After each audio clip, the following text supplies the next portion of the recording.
میرے اور آپ کے آقا و مولا نے ارشاد فرمایا قیامت کے دن میرے سب سے قریب وہ ہوگا جو کثرت سے میرے اوپر درود پڑھنے والا ہوگا۔ تو یہ حضور کی قربت کا ضامن ہے درود۔ تو اس لیے اپنی اولاد کو حضور علیہ السلام پر درود پڑھنے کی ترغیب دو۔ بچپن میں ہی اپنے گھر کے اندر مجالس سے درود قائم کرو۔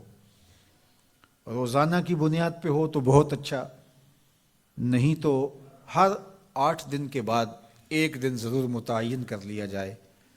جمعۃ المبارک کے دن کثرت کے ساتھ درود پڑھنے کی ترغیب دی گئی ہے، اور فرمایا اس دن فرشتے حاضر ہوتے ہیں۔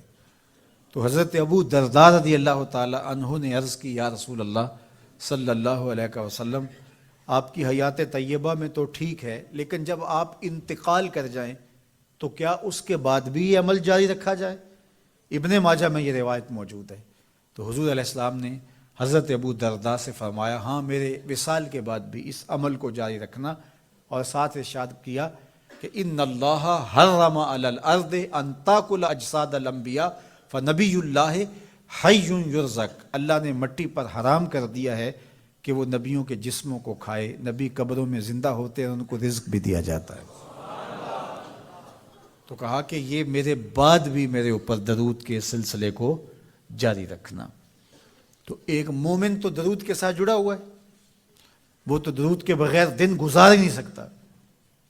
الگ سے نہ بھی پڑھے تو اس کو نماز کے اندر درود پڑھنا ہی ہوتا ہے۔ درود ابراہیمی تو نماز کا حصہ بنا دیا گیا، اور اس کو کثرت کے ساتھ درود پڑھنے کی ترغیب دی گئی۔ تو درود ایک ایسا وظیفہ ہے کہ جو اپنی زندگی میں جتنا زیادہ شامل کر سکتے ہو اتنا زیادہ شامل کر لو۔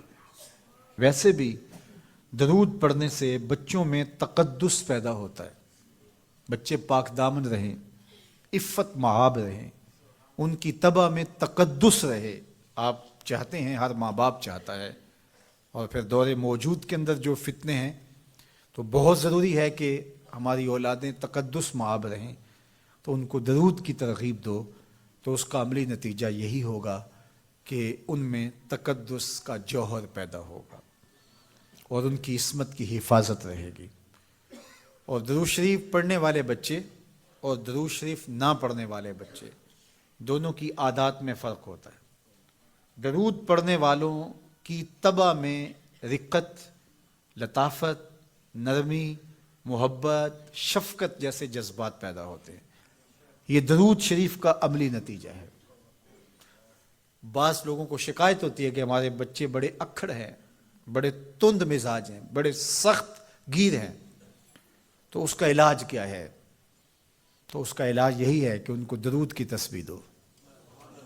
درود اکڑ توڑ دیتا ہے، طبیعت کی تندی نکال دیتا ہے، طبائع کی تلخیاں ختم کر دیتا ہے، محمد عربی کے نام کی مٹھاس پیدا کر دیتا ہے۔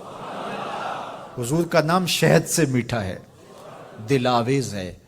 کھنڈ میں اتنی مٹھاس نہیں ہے، شکر اور گڑ میں اتنی مٹھاس نہیں ہے، شہد میں اتنی مٹھاس نہیں ہے، قند اور نبات میں اتنی مٹھاس نہیں ہے جتنی نام محمد میں رکھی گئی۔ ان کا نام لبوں پر آئے، میٹھا میٹھا منہ ہو جائے، ان کے بول بہاروں جیسے اور اصحاب ستاروں جیسے، ان سا پیارا اور نہ کوئی، ان سے بچھڑ کے لکڑی روئی، جب وہ سیر کو جایا کرتے سر پہ بادل سایا کرتے۔ میرے شہر کے ایک پنجابی شاعر ہیں، انہوں نے تو قلم ہی توڑ دیا نا، تینوں سینے دی میں ٹھنڈ آکھاں، اگر آپ کا ذوق ہو تو، تینوں سینے دی میں ٹھنڈ آکھاں، شہد گلاب تے کھنڈ آکھاں، تینوں نبیاں دا میں لاڑا آکھاں، تیرے ہجر دے وچ میں ہاڑا آکھاں۔ تو ان کا نام ہی میٹھا ہے، دل آویز ہے۔ تو درود غصہ ختم کرتا ہے، طبیعت کی تلخی اور تندی مٹا دیتا ہے، اکھڑ پن ختم کرتا ہے۔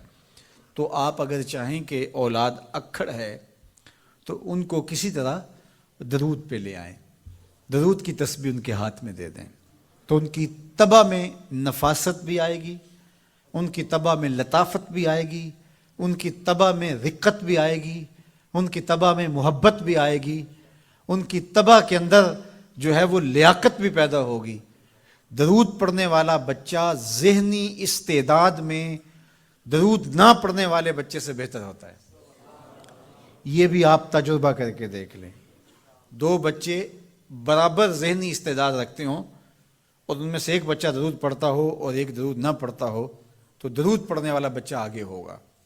یہ درود کی برکتیں ہیں، یہ درود کی رحمتیں ہیں۔ تو درود کثرت سے پڑھنا اپنی اولاد کو سکھائیں گے۔ ہفتہ روزہ آپ محافل کا گھر میں انعقاد کر لیجئے اور اس میں صرف دروشی پڑھ لیجئے، تو انشاءاللہ اس سے آپ دیکھیں گے کہ اولاد کو اس کا فرق پڑتا ہے۔ یہ تربیت کا ایک آسان نسخہ ہے اور یہ وہ وظیفہ ہے جس سے تھکن نہیں ہوتی، یہ وہ وظیفہ ہے جس سے طبیعت میں تلخی نہیں آتی۔ کہتے ہیں وظیفہ میں نے پڑھا ہے تو وظیفہ پڑھتے پڑھتے میری طبیعت میں یہ ہو گیا ہے، وہ بعض کہتے ہیں وظیفہ الٹ پڑ گیا ہے۔ بڑے وظیفے الٹ پڑھ سکتے ہیں لیکن درود الٹ نہیں پڑھتا، درود ہے ہی سیدھا، یہ الٹوں کو بھی سیدھا کر دیتا ہے۔ تو درود پڑھیں اور یہ منہ بھی میٹھا رکھے گا، یہ دل بھی ٹھنڈا رکھے گا، یہ دنیا بھی ٹھنڈی رکھے گا اور آخرت بھی ٹھنڈی کر دے گا۔ درود چراغ بھی ہے، درود کستوری بھی ہے، خوشبو بھی ہے، مہک بھی ہے، شہد بھی ہے، گلاب بھی ہے، کھنڈ بھی ہے اور سینے کی ٹھنڈ بھی ہے۔ تو درود اپنی طبع کے اندر اچھی طرح سے راسخ کر لیں اور اپنی اولادوں کی طبع میں اس کو راسخ کریں۔ اس سے آپ عملاً دیکھیں گے، میں سالوں کی بات نہیں کرتا، اشروں مہینوں کے اندر آپ فرق پڑتا دیکھیں گے۔